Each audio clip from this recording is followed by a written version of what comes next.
Halo, Assalamualaikum warahmatullahi wabarakatuh. Makasih banget buat teman-teman yang udah kemarin komentar di kolom komentar ya, di feeds, yang minta teman-teman untuk nanya, atau apa sih yang paling dipenasaranin terkait dengan fenomena selingkuh ya. Jadi udah 2 tahun terakhir ini, saya concern banget ya, dan meneliti secara dalam perselingkuhan ya, mulai dari yang banyak itu kan korban selingkuh yang diteliti, tapi kemudian juga saya mulai meneliti ke pelaku ya, kenapa kok bisa mereka melakukan perselingkuhan. Nah, di video ini yuk kita mulai bahas tentang topik tentang terkait dengan perselingkuhan. Kita coba bahas pelan-pelan, perlahan-lahan. Dari yang pertama ya, apa sih batasan atau definisi dari selingkuh gitu ya? Jadi orang itu disebut selingkuh itu kalau gimana, nah disebut nggak selingkuh itu kalau kayak gimana ya. Jadi batasan. Soalnya ada pertanyaan nih lumayan cukup banyak, yang disebut selingkuh tuh kayak gimana sih Kang gitu ya. Nah ini kita mulai bahas ya. Definisi atau batasan selingkuh itu bergantung relasinya atau bergantung komitmen yang dibangun dalam relasi. Nah, makanya gini teman-teman, makanya ketika punya relasi yang romantis, itu penting untuk punya akad, gitu ya. Terlepas dari teman-teman setuju atau enggak pacaran, ya. Saya pokoknya mau menekankan terkait dengan pentingnya akad. Akad itu ngasih tahu komitmen. Nah, buat teman-teman yang udah nikah pun, komitmennya akan apa? Komitmennya atas apa? Nah, soalnya nanti gini ngaruh nih. Maka yang disebut dengan perselingkuhan itu apa? Ketika salah satu pihak kemudian melanggar, menyalahi komitmen. Itu disebut dengan selingkuh.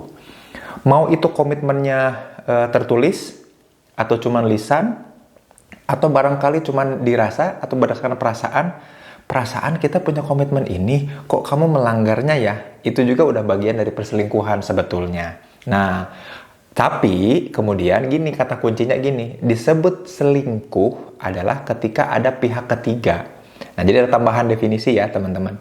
Jadi yang definisi atau perselingkuhan itu adalah ketika ada salah satu pihak dalam relasi yang kemudian melanggar, mencurangi atau menyalahi komitmen, yang kemudian kecurangan, pelanggaran komitmennya itu melibatkan pihak lain atau pihak ketiga, itu namanya perselingkuhan.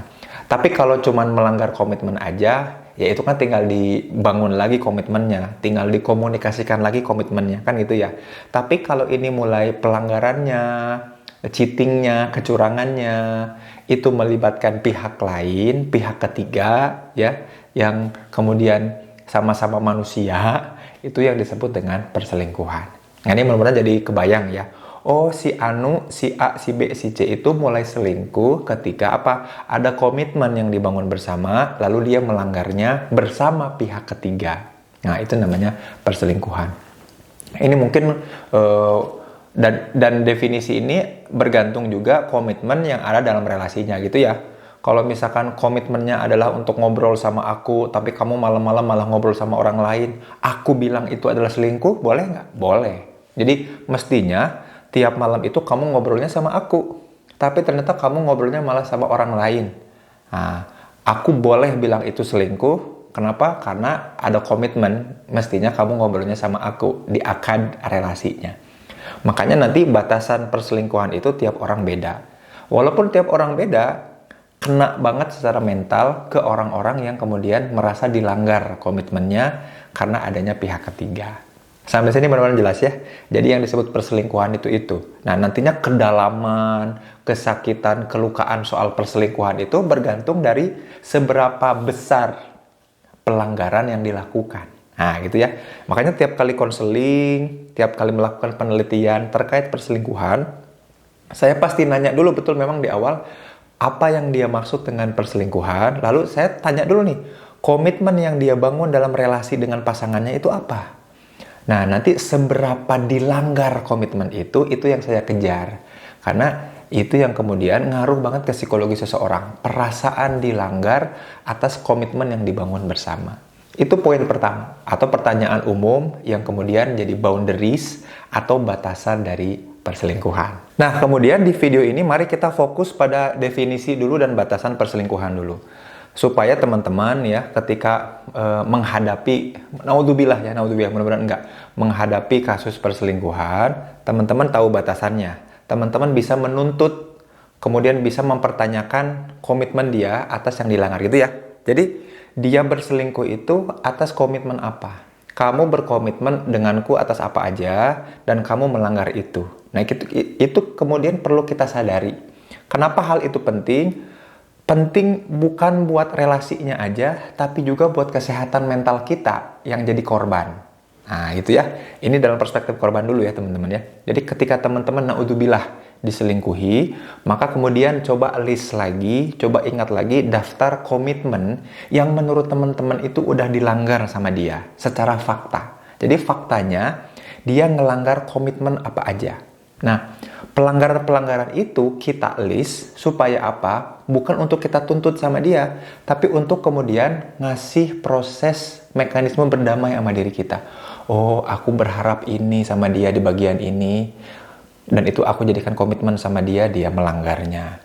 Poin kedua, aku kemudian berharap kita tuh berkomitmen di bidang ini, ternyata dia melanggarnya. Ketiga, keempat, kita jadi tahu, kita jadi punya objek. Kita jadi punya objek marah, kita jadi punya objek berdamai juga, gitu ya. Kita jadi punya objek konflik, dan kita juga akhirnya punya objek untuk mendamaikan konflik itu.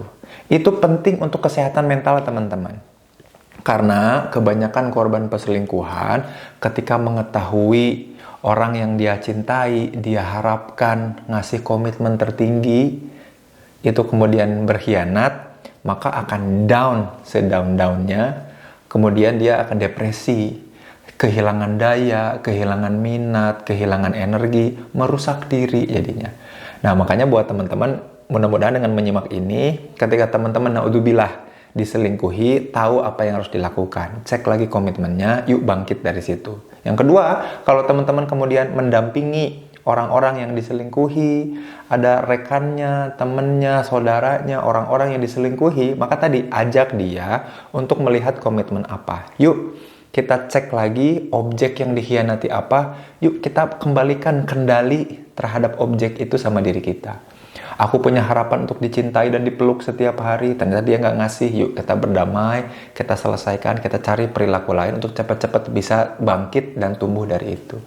Nah, itu yang sering saya lakukan ketika menghadapi klien-klien perselingkuhan ya. Karena mereka pasti akan sakit dan terluka atas komitmen-komitmen yang dilanggar, tapi kita perlu terus untuk bisa mendampingi. Ini video pertama ya. Apakah teman-teman punya pengalaman terkait dengan boundaries yang dilanggar? Nah, kira-kira ada komitmen apa aja yang dilanggar, terus apa yang teman-teman lakukan untuk punya kendali lagi terhadap komitmen itu. Karena itu proses healing awal korban-korban perselingkuhan biasanya. Di video selanjutnya, insya Allah saya akan lanjut untuk bahas mitos-mitos soal perselingkuhan. Apakah benar laki-laki tukang selingkuh? Dan juga apa yang membuat mereka melakukan selingkuh. Nah, ini masih dalam perspektif korban. Di video selanjutnya, kita bahas dari perspektif si pelaku. Ya. Sampai jumpa di video selanjutnya. Terima kasih. Assalamualaikum warahmatullahi wabarakatuh.